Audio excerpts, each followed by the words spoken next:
ಎಲ್ಲರಿಗೂ ನಮಸ್ಕಾರ. ಇದು ಕಗ್ಗದ 271ನೇ ಪದ್ಯ. ವ್ಯರ್ಥವಿ ಜೀವನದ ಬಡಿದಾಟವೆನ್ನದಿರು, ಅರ್ಥಬಹುದದು ನಿನಗೆ ಪೂರ್ಣ ದರ್ಶನದಿಂ. ನರ್ತಿಪನು ಜಡ ಜೀವ ರೂಪಂಗಳಲ್ಲಿ ಬೊಮ್ಮ, ಪೂರ್ತಿ ಇದನರಿಯೆ ಸೊಗ ಮಂಕುತಿಮ್ಮ.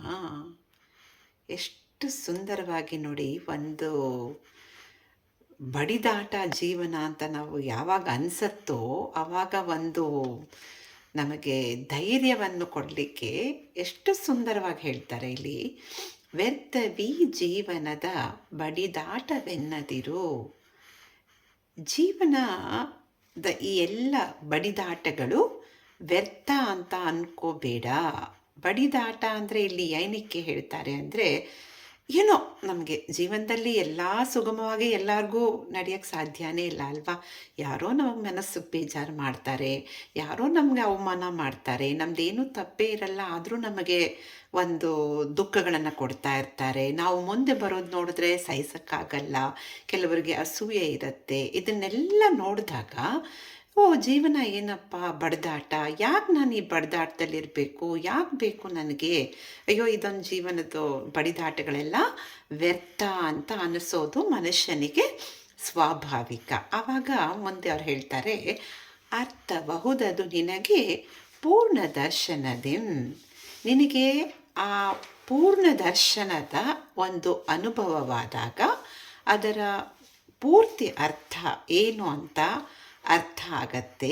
ಬಡಿದಾಟ ನಿನ್ನ ಪಾಡಿ ನೀನು ಮಾಡ್ತಾ ಇರು, ನೀನು ಒಳ್ಳೆಯವರಾಗಿದ್ದು ಅಥವಾ ಒಳ್ಳೆಯವನಾಗಿದ್ದು ನಿನ್ನ ಕೆಲಸಗಳು ಏನು ಅದನ್ನು ಸತ್ಯ ಧರ್ಮಗಳ ಮಾರ್ಗದಲ್ಲಿ ಮಾಡಿಕೊಂಡು ಹೋಗ್ತಾ ಇದ್ದರೆ ಆ ಪೂರ್ಣ ದರ್ಶನ ನಿನಗೆ ಯಾವಾಗ ಆಗತ್ತೋ, ಪೂರ್ಣ ದರ್ಶನ ಅಂದರೆ ಆ ಭಗವಂತನ ಒಂದು ಪೂರ್ಣ ಇರುವ ಅರಿವಿಕೆ ನಿನಗೆ ಯಾವಾಗ ಆಗತ್ತೋ ಇದರ ಅರ್ಥನೂ ನಿನಗೆ ಆವಾಗ ಆಗತ್ತೆ.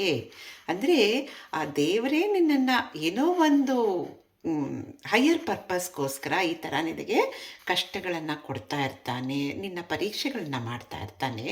ಆದರೆ ನೀನು ಅದಕ್ಕೆಲ್ಲ ಧೃತಿಗೆಡದೆ ಒಂದು ಒಳ್ಳೆಯ ಮನಸ್ಸಿನಿಂದ ಆ ಪೂರ್ಣ ದರ್ಶನ ನಿನಗಾದಾಗ, ಯಾಕಪ್ಪ ನನಗೆ ಈ ಥರ ಹಿಂಗಾಗಿತ್ತು ಅನ್ನೋ ಒಂದು ಅರ್ಥ ನಿನಗೆ ಅರಿವಾಗತ್ತೆ ಅಂತ ಹೇಳ್ತಾರೆ. ಮುಂದೆ ಹೇಳ್ತಾರೆ, ನರ್ತಿಪನು ಜಡ ಜೀವ ರೂಪಂಗಳಲ್ಲಿ ಬೊಮ್ಮ, ಪೂರ್ತಿ ಇದನರಿಯೆ ಸೊಗ ಮಂಕುತಿಮ್ಮ.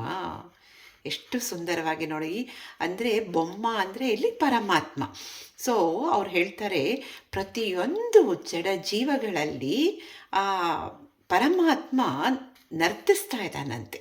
ಅದನ್ನು ಅರಿವು ನಮಗೆ ಆಗಲಿಕ್ಕೆ ಒಂದು ಎಕ್ಸ್ಪೀರಿಯನ್ಸ್ಗಳು ಬೇಕು.